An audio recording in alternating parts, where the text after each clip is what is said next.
YouTube, SoCal Sniper, back again. Tonight's video, we're actually going to work this thing backward, and I'll explain why during my video, okay? But anyhow, what we're going to go over tonight is how to make a fire starter kit. And to simulate how well this works, even in the rain, I'm going to wet down my pan, and I'm even going to soak my arms and my hands just to demonstrate how well this works even when you're wet and rainy and nasty. Okay, see that out, but it's still wet. Okay, I've got my pre-made kit here, which I'm going to go over how to make this during the course of the video. For demo purposes right now, I'm going to go ahead and fire this thing up just so you can see how long these things will actually burn for. Okay. Now this is our cotton, and this is just regular old dryer lint. Okay. Then we got our magnesium fire starter here that I got at Harbor Freight. This is a lot easier with oil on your hands. Okay. Use this, you just take the piece,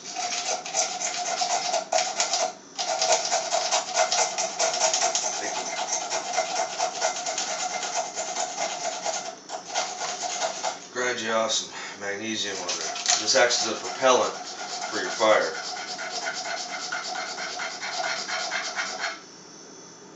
Okay, if you get a little magnesium on there, go ahead, spark it up.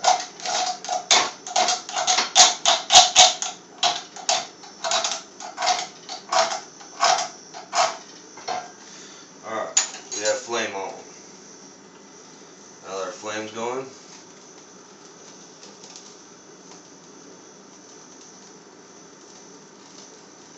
hope you guys appreciate me getting burned for the sake of making you guys how-to videos.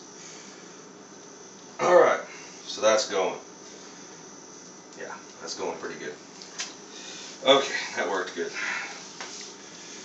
Now, what you gotta do, what we're going to do tonight is how to make just a simple, either just one-time use or several use emergency fire starting kit that you can put in your truck, in your bug-out bag, in your 72-hour kit, and use your daily hunting bag, whatever.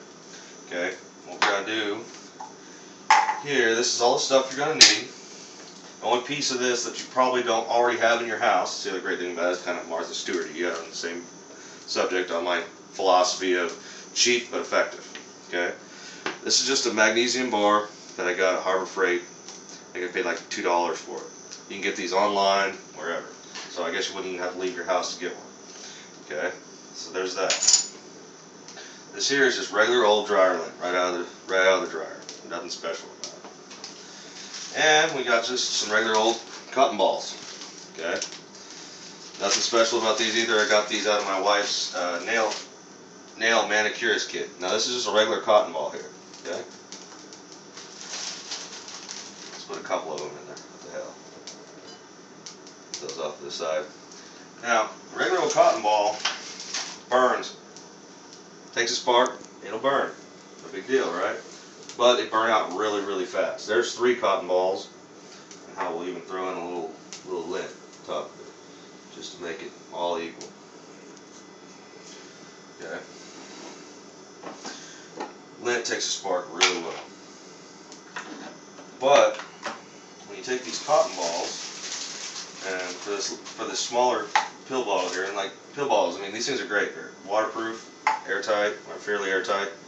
You know, and everybody's been sick at some point in time, or your grandparents, your parents, your neighbors, somebody takes pills frequently. So have them save the pill bottles for you.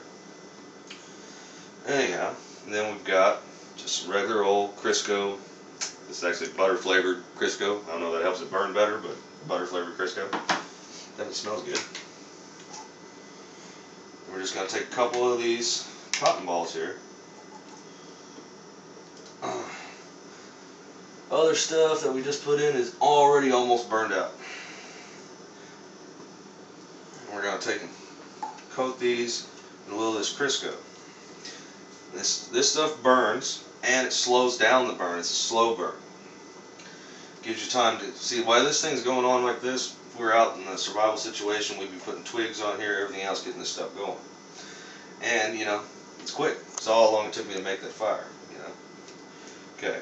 Now we've got a couple of our cotton balls soaked in Crisco. We're going to take a plastic baggie. This is just a Ziploc baggie I cut up, and put that in here. Hopefully you can do it a little less messy than me, but I've had to do this a couple times because of camera problems. But anyhow, I guess I'm well practiced at it. Now, take our dryer lint here. Just wrap some dryer lint around here. This is our, shove this on in here. A little more dryer lint here. Just pack this down here. Now your extra dryer lint, say like it's wet, like in this situation, the extra dryer lint on the bottom is giving you kind of like a flat barrier to work on. You know, hopefully trying to keep your stuff a little bit drier, but you know, oil and water don't mix. So the Crisco, in this demonstration of, you know, wet and all that, works great for starting fires in the rain. I mean, look, it's still burning. That was my point on this, is I wanted to show you guys exactly how long this stuff will burn and how not long the other stuff will burn. I mean, sure, you know, you can mess with it, maybe get it to burn a little bit more, but anyhow. So anyhow, there's a little kit. I mean, this thing, hell, I don't know how many ounces it weighs, but it can't be much. And it's waterproof. I mean, you can take this thing completely all totally wet, and now it's going to be good for you. But anyhow, you don't have to go out and buy festival little fire sticks and all that stuff to have a nice little fire starter. You know, you take it, put twigs on the stuff and everything else like that, you're going to have a raging fire before you know it, and you're going to avoid freezing to death. It's the most important part. Now you can also take these, like this whole setup, just like we did, and you can take and vacuum seal it with your food saver, like I showed in one of the other videos on how to waterproof your gun forever. Same concept. And then you lay it out flat, Ziploc it down, and it'll suck all the air out, and it'll compress all this stuff really well, make it take up even less space. But you know, for this demonstration, I just did it like this. It's quick and easy. Not everybody's got a food saver. Now another thing that you can do to make this stuff work even better is you can soak your lint and your cotton balls in rubbing alcohol. Get them completely soaking wet, and then set them out somewhere where away from other fire or anything that could ignite it if you don't want to burn your house down, and just let it dry out completely. Now when it dries out completely, some of the alcohol content and residue is going to stay in that stuff to make it take spark even better. Okay? Just my little bit of that. Which is what I do with mine, is I'm going to soak these down and everything else like that, put them in different bug out bags, 72-hour kits, stuff like that. In later videos I'm actually going to go through and go over everything I think needs to be in a 72-hour kit, how to make a kit where break an axle out in the middle of nowhere, anything else like that, you'll survive. Or another kit to get back to your hunting truck.